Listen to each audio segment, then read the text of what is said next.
Hello, everybody. I am Jeff, and this is my wife, Christine. And together, we are Inspired Beyond. We are intuitive guides who support transformation through our coaching practice, which you can learn more about at inspiredbeyond.com. We are also your hosts for this Inspired Beyond podcast. Our mission is to create space for conscious conversations with a diverse range of guests, exploring real life experiences, powerful healing modalities, and transformational ideas that support empowered living, collaboration, and community.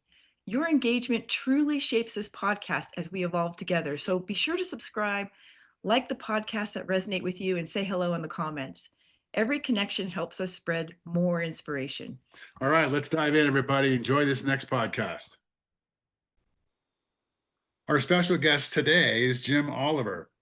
He integrates his deep understanding of music frequencies, sound waveforms to create healing and transformative music. So interesting how we both met. We both enjoy flying model airplanes. And I was out at the airfield one day, and Jim showed up. We got to talking, and he asked what I did, and I asked what he did. And who would have known or thought that this man creates this music for healing, for meditations, and it's all part of synchronicities, everybody. This is no accident. So, yeah, it was just a really amazing morning. We want to share a little bit about Jim's background for those of you who don't know who he is, and we know that there are a lot of you who do. But for those of you who don't know, he's an Emmy Award winning multi-keyboardist musician and composer. He's highly regarded as a pioneer of healing with sound and color. Since 1982, he's created more than 3,500 hours of transformational self-healing music. Jim's musical career has encompassed like a vast range from performing symphony orchestras to being a composer in residence at Sundance Institute with Robert Redford. He is extremely popular guest on radio shows and telesummits worldwide. He actually started doing music 67 years ago, and he was 5 years old. He started playing piano, and he actually majored in classical organ at Hart College of Music. He's passionately pursuing the understanding of how music resonates with body, mind, spirit, and emotions, with the vision of being of the highest service through music and harmonized color. It's so beautiful. We're going to whet your appetite just a little bit. A small sample of Jim's work called Radiant Heart.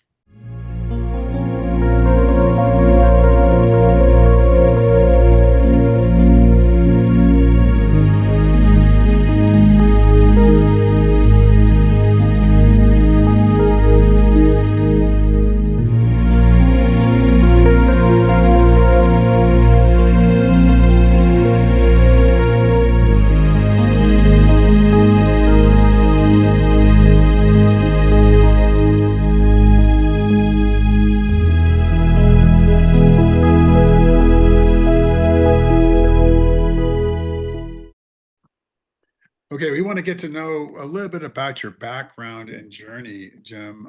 Your musical journey, as we mentioned, began at age 5 with piano lessons. Can you share what inspired you at that young age and how those early experiences shaped you as an artist and to what you have become now? Thank you, Jeff, and thank you, Christine, for allowing me to be with you this morning. My earliest recollections in life, I was about 3.5 years old, and I had a mystical experience, which is not uncommon for young children. I was at my uncle's house, my Uncle Bob, and he had a Hammond organ, and at right angles, he had a baby grand piano. So he was playing the bass with his left foot, or both feet, the accompaniment in his left hand, and the melody in his right hand. And as he was playing, in his living room, there was a couple of steps up where the organ and piano were, and this sparkling gold energy. Whew, I get goosebumps sharing that, like I did then. And this sparkling gold energy came through the wall, over the instruments, and into me, and I tingled and shivered. And I knew at that moment that how profound music touches people, how they receive it. And I mercilessly bugged my parents to start piano lessons, even though I was only 3 and a half. And by time about a month before my 5th birthday, I still have my first piano book, October 1st, 1957, and I was almost 5. I started piano. One of the things I noticed very quickly, piano was in the living room, and if I would play certain notes, the teacups on the shelf would rattle, and I'd play other notes, and the window screen would rattle, and I'd play other notes, and the storm door would rattle. And that was my first experience of sympathetic vibration, sympathetic resonance. I call it harmonic resonance. And that's when there are two objects that are tuned to the same frequency, and you energize one and its vibration energizes another. If I had two tuning forks side by side, if I energize this one and it's vibrating and I bring the next one next to it, it will start vibrating. So that's sympathetic vibration harmonic resonance, which is a key and a foundation, fundamental of transformational healing music, sound healing. I refer to it as self-healing. We are self-healing beings. And whatever it be, whether it be Western medicine, Eastern philosophies, music, it offers a pathway, it illuminates a pathway for that healing process to occur. I have a little saying, the healing is in the feeling. And that's the beauty of music. Music is the universal language. I know you've heard that expression. Music has the power to soothe the savage breast. That's a very also popular expression. So as I progressed from elementary school and played music, I was obsessed with it. I readily admit it. I was absolutely obsessed. I would come home from school, I'd go downstairs, I'd practice piano. I would fake being sick from school. I'd hold my thermometer under the night light until it said like 101 degrees, and I go, oh, I can't go to school today. And I would stay home and I'd practice piano all day long. As a kid, to practice 2 or 3 hours a day was not uncommon for me, and sometimes I'd play all day long. So that's how it started. And as they say, the rest is history. What you see here in the studio, this is a small part of the studio. There's still a lot more stuff over there and over there.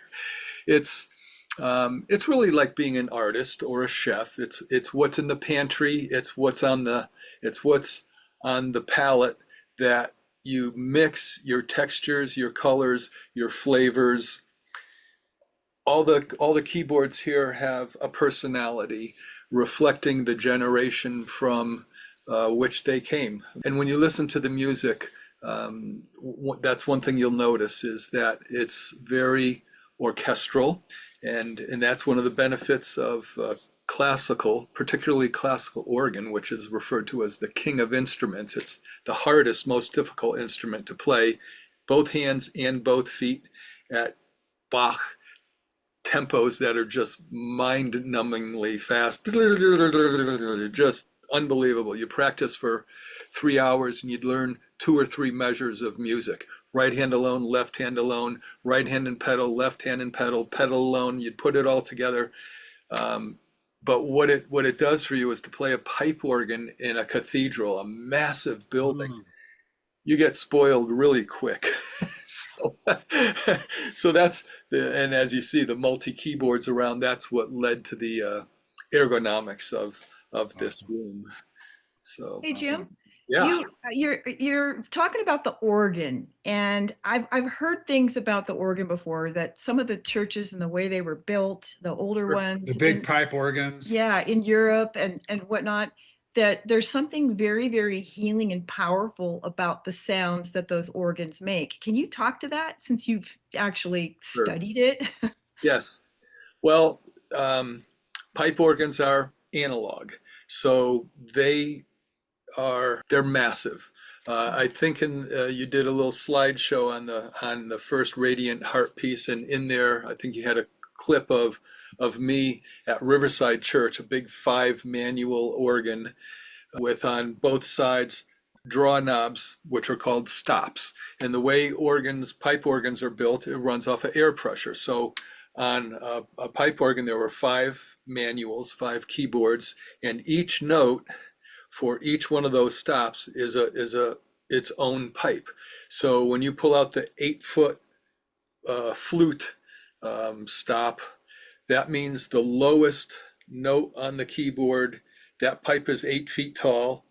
You go up an octave, it's 4 feet, up an octave, 2 feet, 1 feet, 6 inches, and so on. So that's one of the things you talk about octaves. The frequency doubles as you go up in octaves. I've got an opportunity to play an instrument that had a 64-foot pedal stop. So that means that bass pipe was 64 feet tall from the mouth of the pipe to the top of the speaking length, they call it. And that's about 16 cycles a second. It just makes your shirt ruffle and the music on the stand flutter. It's unbelievable. It's like wind. You perceive it. You can't hear a pitch. And then the shortest pipe is about 1/3 of an inch. So you have a range of Riverside Church. There's about 13,000 pipes in that instrument. So if you can imagine, you've got 10 fingers, and if you pull out all the stops, and that's where the expression pulling out all the stops comes from, is from pipe organs.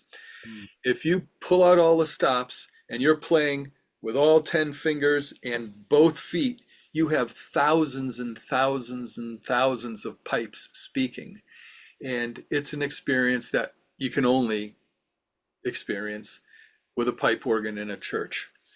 You're going to see some examples of cymatics, which is, I'm sure you've seen a plate of steel with a pile of sand on it. You vibrate it and the sand migrates into a beautiful mandala-like pattern. In Harmonies of Light, which we're going to talk about, you're going to see we do it with a pan of water, and you can see the actual waveforms of the bass notes in the pan of water. And also with Harmonies of Light, it's not a random light show like just this color wash behind me. You're going to experience the specific colors that are related to the musical notes I'm playing on the keyboard. I have a question for you, Jim. Yeah. What had prompted your shift from performance toward creating healing and transformational music? What happened Okay, sure. That's a really good question. So as a young person, piano at 5, Hartford Conservatory music at 14, Julius Hart School of Music at 16, Hart College of Music at 18 as a classical organ major, theory, harmony, musicianship, organ performance. It was immense. I was in class 8 hours a day, 5 days a week, and Thursday night I stayed late for jazz improvisation with Jackie McLean, a wonderful sax player. And then I'd go home, have supper, I'd go back to the church and practice till 2 in the morning. I'd get up the next morning at 5:30 or 6, play at the church for a high mass, go to class. It was just totally immersive. Then I did a 180 after my mom passed away. I went on the road. I started playing nightclubs, connected with a Las Vegas show band, and I toured for almost 8 years. In my lifetime of career, I have about 75,000 hours under my fingertips, of which about 15,000 are on stage in live performance. So a lot of playing. So then after I just kind of had enough of that, I moved home back east, and after playing Vegas and Las Vegas Hilton and Harrah's and Tahoe, going back and playing local gigs, just didn't have the pizzazz. So I did a variety of things, and I met Jan, my now wife of 42-ish years, and she was headed to Santa Fe to go to Santa Fe College of Natural Medicine to study massage, bodywork, neuromuscular, craniosacral, medical massage. And she was doing that, and I was doing some improvising on the keyboards, and she says, boy, that'd be really great for massage. And so she was headed to the American Massage Therapy Convention that year, and I saw they had tabletop exhibits for $75. I said, well, I'll put a couple of 90-minute cassettes together and let's see what happens. And we spent our last dollar on manufacturing cassettes. There's 250 massage therapists there, and I sold 150 cassettes. And I went, aha. So that was the start of my musical exploration. And one of the very first things that one of the instructors at her school taught, Touch for Health, kinesiology, applied kinesiology, muscle testing. So I'm sure many of you have been to chiropractors, and if something's a little bit out of whack, they'll do a muscle test. You know, does it stay weak when they touch it? Does it go strong when they move it to the left or the right? Or go to an acupuncturist, they look at the points. So I developed a process called Synphonics.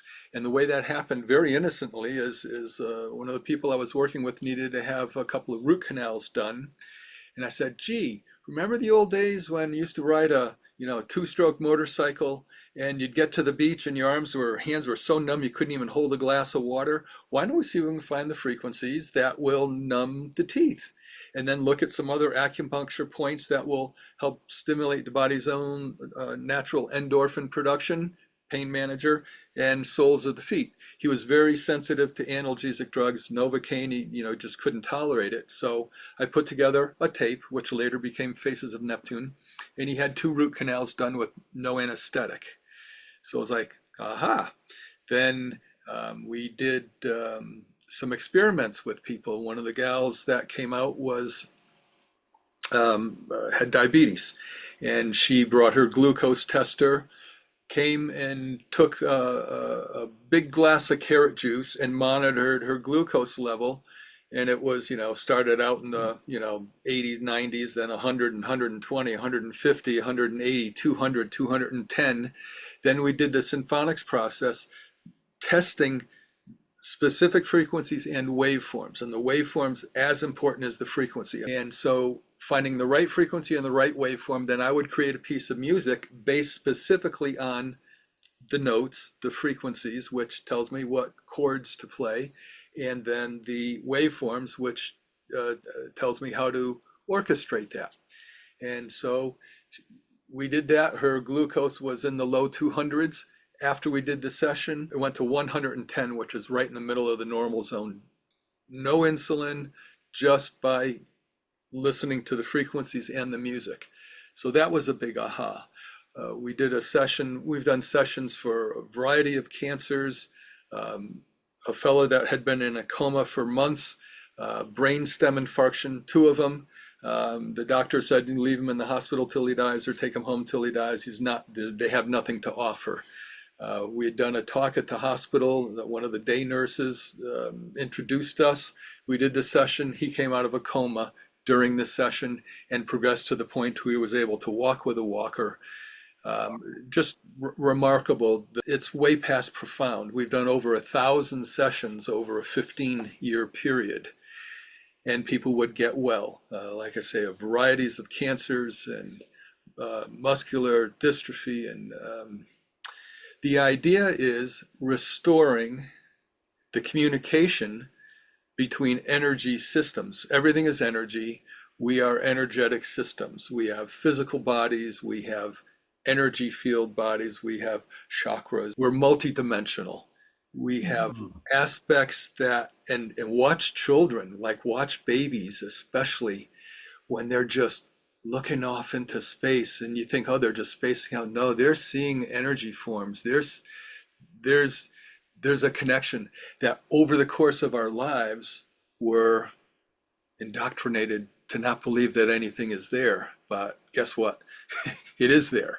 Music is a fabulous medium. We talked a little bit, last week, Jeff and Christine. Music appeals to the 5 senses. You can feel it. You can taste it because it brings back memories. I shared with you when I listened to a Beatles album that I got when I was a kid. When I listened to that, I could smell the balsam, the Christmas tree. Years later, you put that on, and it's like, whoa. So, and it also resides past, present, and future. Um, Obviously, when I play a note on the keyboard, that's present, and as those notes linger, often to the past. But what I've also experienced is people would write to me and they say, Jim, because I improvise. So everything that you hear is improvisation based on 67 years of playing keyboards. So I've got a lot of mileage under my fingertips and a lot of experience doing this. And it's a sixth sense. I ask for what music will support for its highest purpose in the moment and into the future. And I just get out of the way. Jim disappears. The music flows. My hands move, and there it is, which you'll witness with Harmonies of Light at the end of the program. And people would say to me, while you're playing, this is a brand new, original, live, spontaneous, in the moment. He said, but I can tell where the music's going to go. I already know where you're going. And that's the beauty of it, is because there is a cohesive, coherent energy field that's created. We do live streams, and we've had hundreds and thousands of people. My goal is, wouldn't it be amazing if we had 1 million people online while I'm here playing live, people all over the world, and the vibrations, the energy is going out over the internet, and people in that moment, they're part of the co-creation of the music, their energy, people in that moment and into the future. There is no separation of time and space. So Jim, there you are. This is so incredible, and it's mind-blowing. We're going to work on that 1 million people thing. Yes, For sure. we want to be part of it, Jim.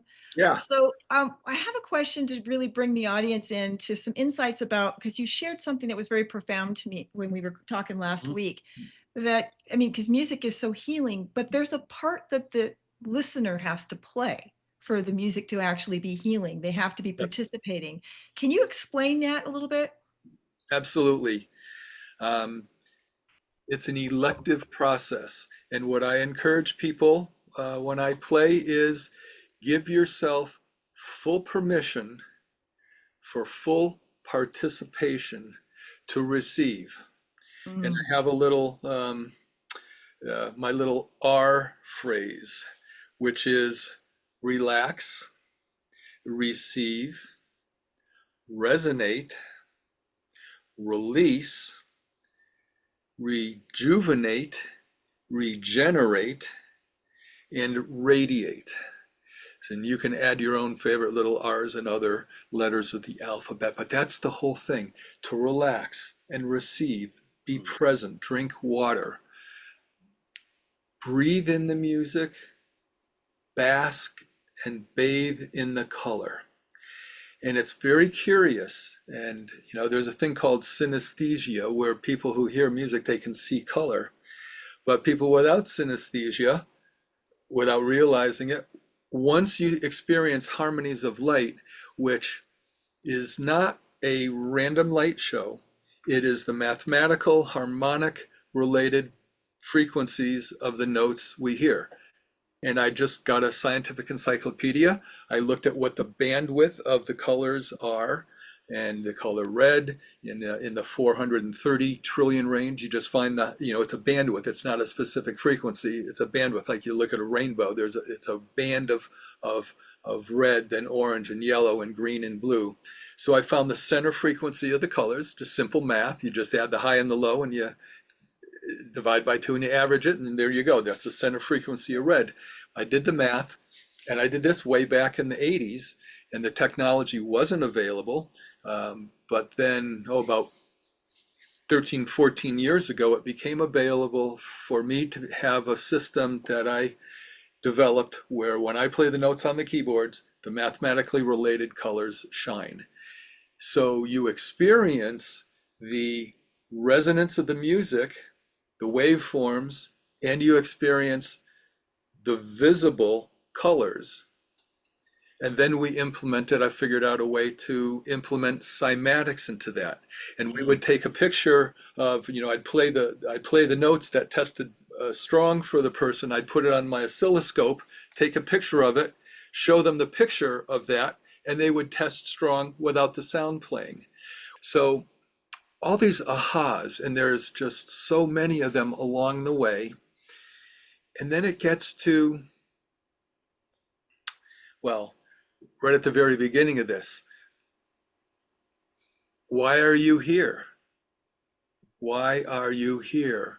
Why are you here on this talk? And why are you here on this planet? What did you come here to do, to experience, to learn, to grow? What is your true self, your true nature? Music is ideal for vibrating and resonating. As we talked about earlier, we get programmed to not believe there's another aspect to our existence other than the three-dimensional world. You go to work, you do this, you make your money, you pay your bills, da da da da. What's above and beyond that? What's the inspiration beyond that? That's what this is all about. And for me, the pathway is music. And I've witnessed so many people. If you go to my website, jimolivermusic.com, and read, there's hundreds of testimonials from people that, wonderful people I've worked with. Deborah Poneman, she wrote, Jim's music is you don't just listen to this music, you experience it with every cell in your body and being. That's what it's about. It's a cellular experience. Give yourself permission to immerse in that. And then, we're going to play a clip called The Light of Integration at some point in this, and integrating and embodying. Otherwise, if it just stays out here, that's where it stays. It just stays out there. You want to be able to bring that into your heart and let it soothe you, to breathe in the music. You always have control of your breath. Breath is amazing because you can control it. You can breathe in and out when you want to. And if you're not thinking about it, your body breathes for you. It's pretty clever process. So, Yeah. Jim, what do you think? What do you guys think if we actually play The Light of Integration right now? So Sure. people can experience that. Okay, so here we go, guys.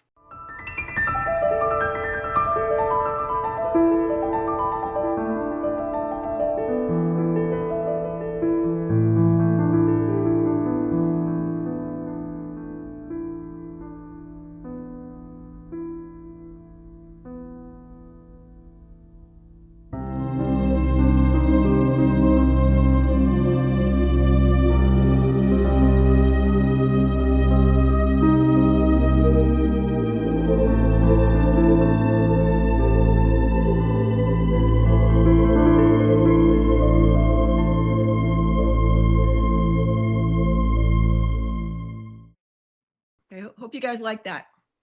Yeah, it's amazing. So let's talk about Bruce Lipton a little bit. He's a friend of yours, a good friend of yours. And Yes. he described your music as calming, yet intellectually energizing. How do you balance those elements musically and energetically? That's an excellent question, Jeff. Yes. I've been friends with Bruce for at least 25 years. We met when I was playing at a seminar that he was speaking at, and we just had a resonance. And that's how it is. That's how you make friends. That's how you have partners and spouses and Like we had that resonance when we first met. yeah, it was just Right away. just like, it's like, we've known each other for such a long time. And the introduction was radio controlled model airplanes. Yeah. So one of Bruce's books, the one that I think really put him on the map, is called The Biology of Belief. And he's considered, in my mind, the founder of epigenetics. You have genetics, which are your biophysiology set of circumstances of your lineage, ancestry. And Bruce looked further, the genetics of your environment. And if you are in a stressful environment, if you are in an unhealthy environment, if you're in a toxic environment from pesticides, from not clean air, not clean water, negative people.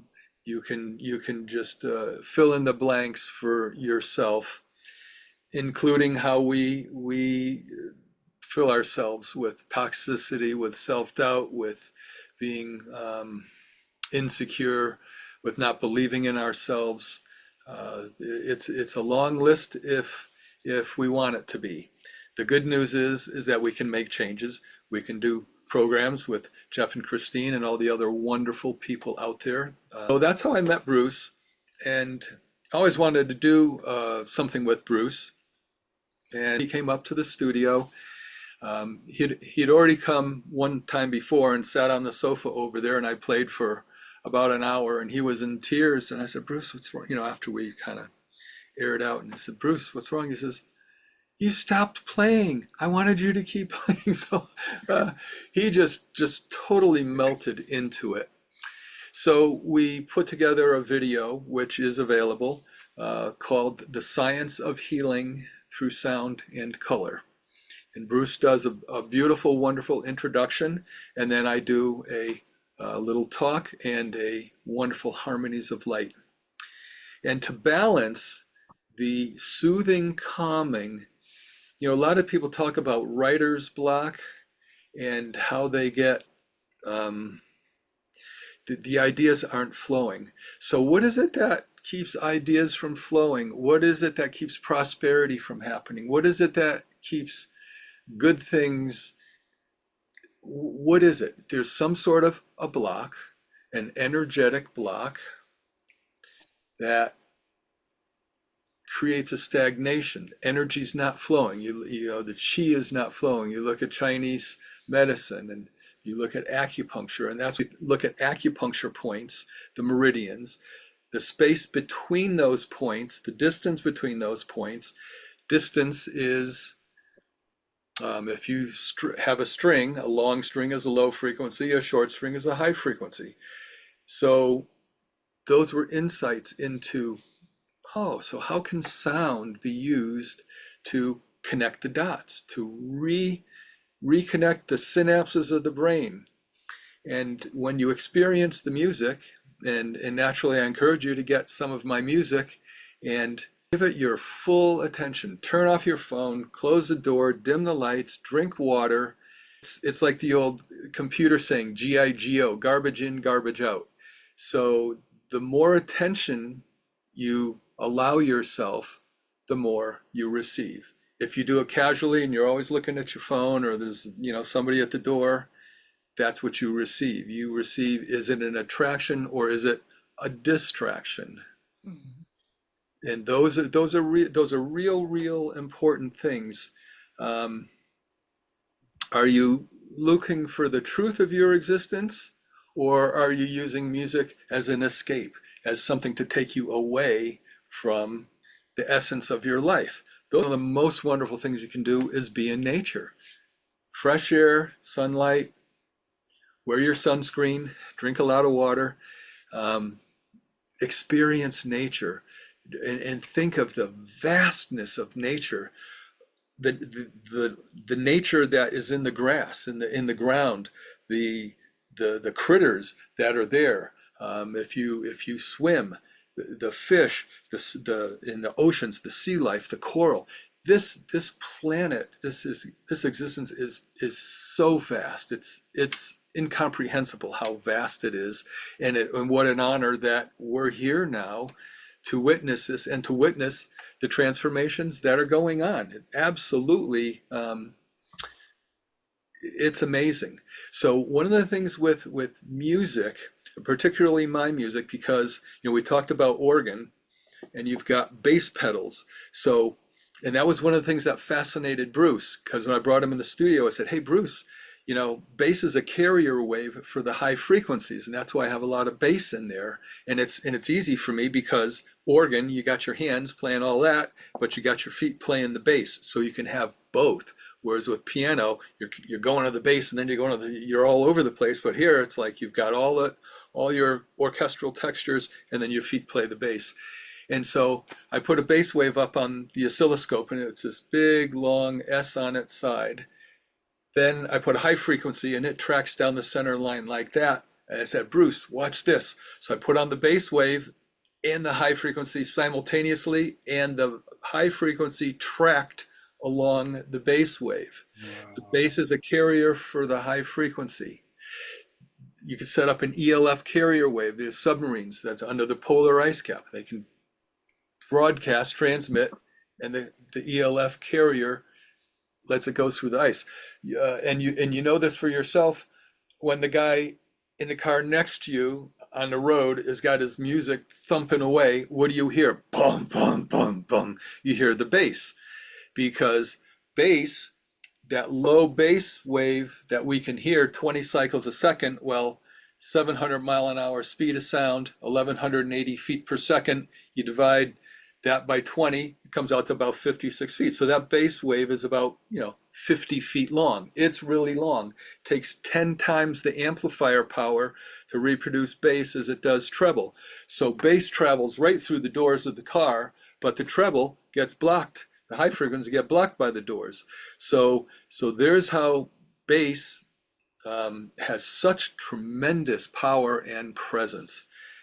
So Jim, what's next? we wish that you would be a little more enthusiastic about what you do. I'm sorry. Can you just get a little more excited? And I've been doing this, okay, I'm 72 years old, and I've been doing this for 67, 68 years, and I get just as excited about it now as I ever have, and I always will, as long as I'm Clearly. You're demonstrating I what only wiggle my happens. fingers. Yeah, No, when you find your passion and you're clearly meant to do this. And there's a lot to be said for, what I suggest to people is be open, be receptive, set an intention for what will serve you for the highest purpose in the moment. I ask for the music that will serve you and everyone for the highest purpose in this moment and into the future. And let it be. Let it be a true, authentic experience. Perfect. I have a saying, knowledge becomes wisdom through direct experience. yes. So if I tried to explain to you what a carrot tastes like, a strawberry, a blueberry, a slice of sourdough bread, a piece of chocolate, I can try and explain that to you. And you can listen, but until you put a piece of chocolate in your mouth, you don't know what it tastes like. And until you put a carrot in your mouth and chew it, you don't know what it tastes like. And you don't know what a strawberry or anything else that you now have this knowledge base. And then it becomes wisdom because you go, wait a minute, I really like chocolate and I really like sauerkraut. Do they go together? That's the wisdom. You got the knowledge. Okay, here's the two things. You have to experience it for yourself. So what's this about? This is about you are self-healing, your divine presence and intimate understanding of your beingness. You get up in the morning, you get dressed. Well, what color shirt did you put on? The vibration, read about color psychology. The vibration of that color, did you put on blue? Did you put on yellow or orange, a bright, vibrant color? I know, what did you eat? Did you have a glass of orange juice or carrot juice or apple juice or spinach juice or what? That's your divine intelligence saying there's nourishment in this for you right now. Did you have a bowl of cereal? Did you have eggs? Did you have a breakfast meat with that? I apologize to the vegetarians. My wife likes to have salmon for breakfast. It's fine, because that's what your guidance is, directing what's going to support you in the moment. And just to take a moment before you sit down and open the refrigerator and go, what's going to serve me? What's going to nourish me? That's good advice right there. And, do you take a walk before you have breakfast? Really, what's the purpose of all of this? Really, why is this relevant? It's to empower you. You. It's a Mhm. trust your intuition. It, Bingo. Right. like, do you walk into a restaurant and say to the waiter, um, what should I get? Now you can say, what are the specialties of the house? And I really suggest that. I mean, if you go into the Waffle House, don't order salmon. It's probably not their specialty. I'm sorry. You go into Jose's taco bar. It's like, you know, maybe salmon's not on that menu. Order what's the specialty of that, and that's how you end up going to a restaurant, and that's how you end up with Mhm. what's in the refrigerator is mindfulness. It's all mindfulness of being aware of taking care of yourself, Mhm. just taking care of yourself. um, there you go. And in our nature to be in harmony with our environment. So Yes, we love it, Jim. Can you just share with us what kind of music you have that's available for people to find on your website? Like maybe that personalized thing. I don't know how sure. that works, but Have probably 60 or so um, CDs, MP3s. The titles are a great insight to what is contained in the music. Uh, uh, for example, um, The Light of Integration. Well, that kind of tells you. Music for relaxation. Harmonies of Light ones um, are titled based on what the energetic framework was. Sometimes we do them on a full moon, on a harvest moon, on a red moon, on energetic Lionsgate. Um, and so tune into I'd go do massage therapy conventions, and I'd have all my cassettes or CDs laying out, and someone would pick one up and they'd be waving and going, Jim, can you recommend a music for me? I say, well, what's in your hand? They go, oh, I didn't even know it was in my hand. I said, well, why don't you start with that one? Look at the list, and something's going to glow in the dark for you. You're going to see that and you're going to be intrigued. You're going to have that resonant connection. So those are all pieces that I've done over the past 40 years for a variety of supports. Then we offer personal music. And with personal music, I send you a little simple form, name and date of birth, which you can fill out or not. I just like to get a sense of, where you were born, what time frame you were, what period of time, and sometimes I'll look at an astrological thing. My wife will also. She'll go, oh yeah, they got moon conjunct this and that. And that guides me. Okay, you talk about music of the spheres. Well, the planets move really slow, but that can be interpolated into frequencies. So that's music of the spheres, is that interpretation of the movement of the planets. It all kind of falls into place. And I ask what your intention is, and I'll share this about intentions.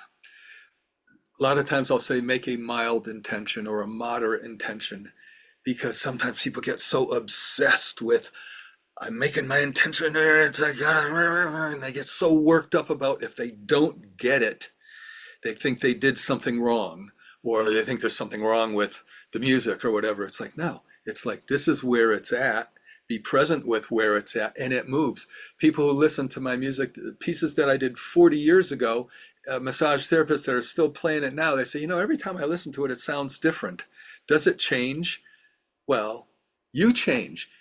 When it's like a leaf floating down the stream and it gets stuck on that little twig or it gets stuck on that rock, and the stream, the ripples, and it moves, and then it gets down a little further and a little further. So that's the idea of the music.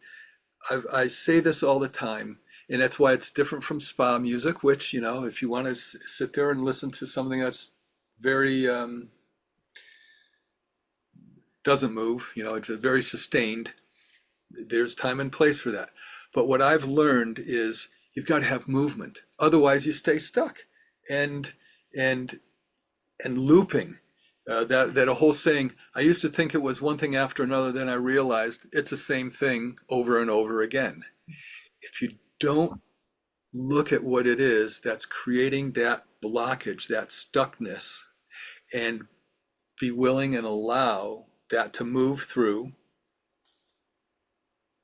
you know, it just keeps going and going and going until you go, okay, fine, I'm done with this. And you are the one, you're in the driver's seat. You know, Right. you are always, always, always in the driver's seat. The mind, the mind, the mind, the mind. One of my spiritual teacher that I shared with you, someone said, I was thinking, when they're asking him a question, he goes, oh, that's a dangerous thing. The mind is the great hijacker of all things, because the mind is often ruled by the ego. The ego wants the attention. The ego wants to be front and center and to run the show. And the mind buys into it. And it's like you're off doing this, and all of a sudden, oh, I got a ding, ding, ding, and then the stories start running. So the music is created. Sometimes it's very soft and subtle, and other times there's movement with the piano, with strings and choirs, and the music builds and modulates and uplifts to show you how magnificent and majestic you are as a being. And Beautiful. through that, as Bruce said, it's calming yet energetically energizing because it frees up your creativity. Creativity is the key. Do Mm. creative things. Do gardening, do painting, do sculpture, write songs, write books, children's stories. There's infinite amounts of ways to be creative, and that's really so nnurturing for your soul. And for me, this is it. You know, it's Yeah, like that's beautiful. I'm not going to run out of stuff to do in here for for never. Well, Jim, uh, this this has been Such an honor. what an honor. What an amazing time we've had. I just want to say to the people out there, we're going to be including a sample clip of Jim's Harmonies of Light at the end of the podcast. So stick around uh, and listen to it from start to finish. Um, it's just been such an honor again, Jim, for you taking the time to be with us. We're gonna end this call now, and we just want to thank you. Christine, you My have anything pleasure. left that you want to say? Yes, thank you so much, Jim, for being here. And for all of you guests who have watched through this, we just hope that you're going to, we're just giving you a sample of Jim's music, but we want you to experience it. Because like what Jim just explained earlier, it's like you can talk about something and it's knowledge, but experiencing it is something completely different. And then Absolutely. just remember, I'm remembering this, and I'm just reminding you all that when you are listening to music like this, it's setting that intention, but also just being present and relaxing. I'm going to go back over the recording and look up those R's because I think they're amazing. There's a lot of R's that we Yeah. can put in there. Arr. Well, Yeah. and that's it. Go to the website, jimolivermusic.com, and they're going to provide you with a link. And at the bottom of the homepage is a little sign up form. And that will put you on my mailing list. Perfect. But what that will also do is you will receive free a 20-minute piece called Deep Calm. And it is a beautiful, beautiful, beautiful piece. Awesome. I highly encourage you to meditate. People say, you make it look so easy. You make it look like, well, you know what? Practice, practice, practice, practice, practice, practice, practice. Tens and tens of thousands of hours of practice so that I can just sit there and my hands move, my eyes are closed, and the music flows. That's the level of commitment, of dedication, and believe you me, discipline of that kind of a schedule of 7 days a week, 18, 20 hours a day of going to class, playing at church, weddings, funerals, high masses, playing gigs, just tens and tens of thousands of hours of doing it just to bring it forward for people who can be open to receive and resonate with that. Beautiful. So go to the website, do it, check out the personal Yep. music. Yep. And I create the music asking for what will support you for the highest purpose. I even do them with Harmonies of Light if you want to go to that extent to have the video with the color. So this is what I've dedicated my life to is being a conduit for the music that will support you for your highest purpose. We're very grateful for that because it's all brought us, every one of us here to this point right now. So Thank you, Jeff and Christine. Thank you. absolutely. Thank you so much. Everybody And for enduring this. Okay, Very- folks. Big love to you, Jim, and we'll Thank you. take care. Bye-bye. Bye-bye.